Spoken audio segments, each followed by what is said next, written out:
Денің ыстығы ми қайнататын. Қаладағы жарық үйдің іші де дем алмай тұрғандай. Күйеуім уақытыда 3 апта болды. Бір хабар жоқ. Үйде енесіз келін болып, жалғыз тірлікке тыпырлап жүргенім өзіме ұнамай жүрген. Бірақ үндемедім. Қайынағам күйеуінің туған інісі, жас салмақты үндемейтін. Бір үйде бір апта қонақтап қалды. Іс-сапармен келіпті. Сол күндері менің де ішім пысса. Күйеуге шыққалы көп нәрседен мақұрым қалдым. Жасым 23-те ғана. Әлі де әйел болып еркелегім келеді, бірақ күйеуім қашанда салқын. Бір күні кешкі шайға өзімше образ жасап алдым. Ақ жұқа көйлек. Көйлек үстімде жабысып тұрды. Жіңішке иықша, артым мен алдың анық көрінетіндей жұқа. Іш көйлек кимедім. Не өзімді еркін сезінгім келді, не бір ойнақылық боларын күттім бе білмеймін. Кейде әйел іштей сезеді ғой. Қайнағам дастархан басында қарсы алдында отырды. Мен нан турап отырғанымда ол көзін көтермей отырып, «Сен көйлек ішінен киім кимегенсің бе?» деді. Дәл маңдайымнан ұрғандай сөз. Бірақ бетімнен тер шықпады. Керісінше ернім дірілдеп, жүрегім дүрсілдеді. «Күн ыстық қой» дедім. Ол орнынан тұрып, менің жаныма келді. Екі алақанмен үстелдің шетінен ұстап, маған иіліп қарады. «Қызық, бұрын сені бұлай көрмеппін» деді ақырын. Менің бойымдағы ыстық толқын басты. Көйлегім беліме жабысып, омырауының ұшы көйлекте тікірейіп тұрғанын сезіп тұрдым. Мен орнымнан тұрайын деп ұмтылғанда, ол қолымнан ұстап, «Бүгін сен тым еркін жүріп келесің, маған осылай ұнайсың» деді. Сөзі менің санамды жаулап алды. Мен үндемедім деп, иығымды сәл көтеріп теріс бұрылдым. Артымнан көйлегімнің етегі желмен көтерілді. Ол менің бөксеме бір сәт үңіле қарап, демін ішіне тартып, тістеніп тұрды. Түнде өз бөлмеме кіріп жатып едім. Терезе ашық, бөлме іші самалмен толып тұр. Бір сәт бөлме есігі сықырлады. Ол келді. Есікті жаппады. Мен ұйықтап жатқандай болдым. Ол маған қарап біраз тұрды. Аяғының ұшымен келіп жайғаны жанымдағы көрпені түзеткендей болды. Бірақ оның демі менің иығымда, иісінің өзі мені әлде қашан шешіндіріп үлгерген еді. Мен көрпемнің астында жатқанмен жүрегім дүрс-дүрс етіп соғып жатты. Қайнағамның демі иығымда, иісі ішіме өтіп кеткендей. Ол орнынан қозғалмай ұзақ тұрды. Мен ештеңе болмағандай жастықты құшақтай жаттым. Кенет ол менің шашымды сипап өтті. Сол сәт денем тоқпен шарпылғандай селк етті. «Кешір, бірақ мен сенің денең үндемей шақырып тұр» деді. Мен ештеңе демедім, тек демімді терең тартып, иығыммен сәл артқа сүйеніп, оның алақанына тиіп кеттім.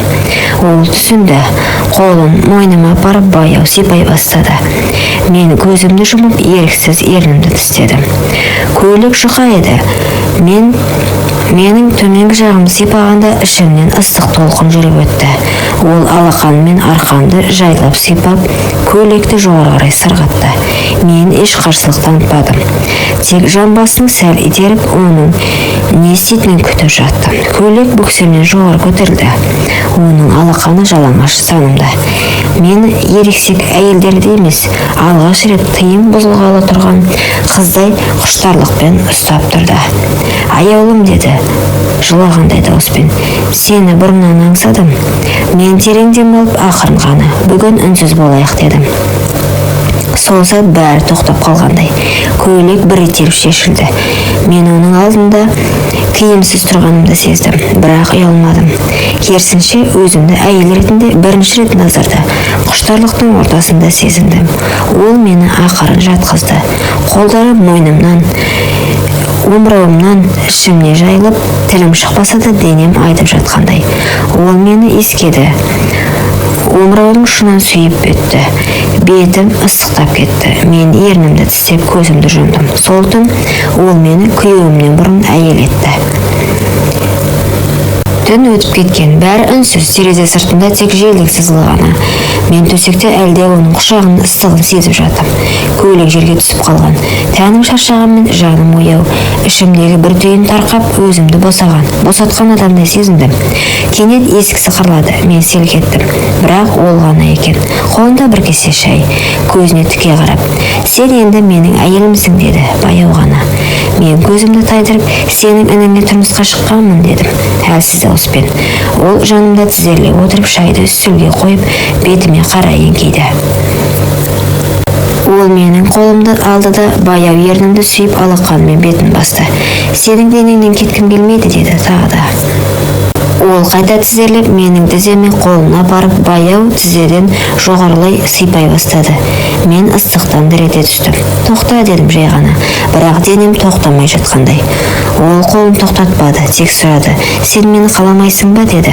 Мен үндемедім, бірақ аяғымды сәл ашып өзіме жауап бердім. Ол жай ғана күліп маңдайына сүйді. "Бүгін ешкімнің әйелі емессің, сен менікісің" деді. Үйдің есігі сарт етті. Кенеттен дыбыс ете қалған дауыс естілді. "Кім бар үйде?" Ол еді, күйеуім. Бір ай ерте вахтадан келіп алыпты. Мен орнымнан тұрып, ішімдегі әлде бір сұмдық сезімді баса алмай жүргенімді ұстадым. Күйеуім бөлмеге кіріп, балаларын құшақтап маған сәл жымиып қарады. "Жағдай қалай, сағындыңдар ма?" "Иә" дедім сыбырлап. Ол маған жақындады. Бірақ мен еріксіз шегіне бердім. Сол сәтте ол қасына келіп қолымды ұстады да, "Сен өзгеріп кетіпсің, көзің басқа. Мойныңда белгі тұр ғой, не болып жүр" деді. Мен дереу теріс айналып, "Ештеңе емес, балалармен әбігер болғаным ғой" дедім. Кешкі астан кейін бәрі тынышталып, күн туа бере күйеуім жатын бөлмеде мені жанына тартты. Бірақ мен тартынбадым. "Неге? Бұрынғыдай емессің." "Жоқ, сенің денең өзгеріп кеткен, жүктісің бе" деді. Мен орнымнан атып тұрып, "Қой, тыныш жатшы" дедім. Мен қалай жауап берерімді білмей қалдым. Тек көзімнен жас парлап төмен қарадым. Сен үндемеген сайын күдігім арта берді. "Кімнен бұл бала" деді. Сол сәтте есік ашылып, ол кірді. "Қайнағам." Менімен көзіміз түйісті. Күйеуім оған бұрылып, "Сен неғып жүрсің? Бұл сенің шаруаң емес" деді. Бірақ ол тіке қарап, "Бұл бала менікі" деді. Ол үй ішінде өлі тыныштық орнады. Күйеуімнің көзі шарасына шықты. "Сен не дедің? Сен менің ағамсың. Ол менің әйелім. Сен не істедің" деді. Қайнағам сілейіп тұрған інісіне қарап, мен күнде әр үйдің бұрышынан оның жылағанын еститінмін. Сен жоқ келсе мен жүріппін. Бірақ бұл ойнасы емес, мен оны шын сүйіп қалдым деді. Күйеуім орнынан тұрып екеумізге алмаз-қайза қарап тұрып, "Жүріңдер, екеуің де бұл үйден кетесіңдер" деді. "Сен менің әйелім емессің. Менің анамның жатқан топырағы асты үстіне келер мұндай масқараға" деп айқай салды. Мен үнсіз жылап тұрдым. Оның айғай емес, жүрегінің жарасы көбірек ауыртты. Сол сәтте есікті тарс жауып, үйден жүгіріп шығып кеттім. Арада 2 ай өтті. Мен жертөледей бір бөлмелі жалдамалы үйде 3 баламен отырмын. Ішімде бала қозғала бастады. Көше суық, аяғым ісіп, езуіме күлкі сирек ілігетін болған. Күнде кешке балаларымды ойнатып, ұйықтатқан соң терезеге қарап ұзақ отырам. Ол екеуі де жоқ. Күйеуім мені кешірмеді. Қайнағам хабарсыз кеткен. Естігенім, ол басқа қалаға жұмыс ауысып кетіпті. Біреулер үйленіп алыпты десе, басқалар жұрттан қашып жүр дейді. Ал мен ештеңе демеймін. Тек балаларымды күн сайын құшақтап, "Сендер менің бақытымсыңдар" деймін. Бір күні балам, "Анашым, әкеміз кім?" деп сұрады. Ішім қанжылап тұрса да, "Сендердің әкелерің көкте, жүректеріңде" дедім жай ғана. Бұл оқиғада бір сәттік әлсіздік өмірлік өкінішке айналды. Құрметті оқырман, өмірден алынған шынайы оқиғаларды тыңдағыңыз келсе, менің арнама тіркеліп, лайк, комментарий жазып қолдап кетіңіздер.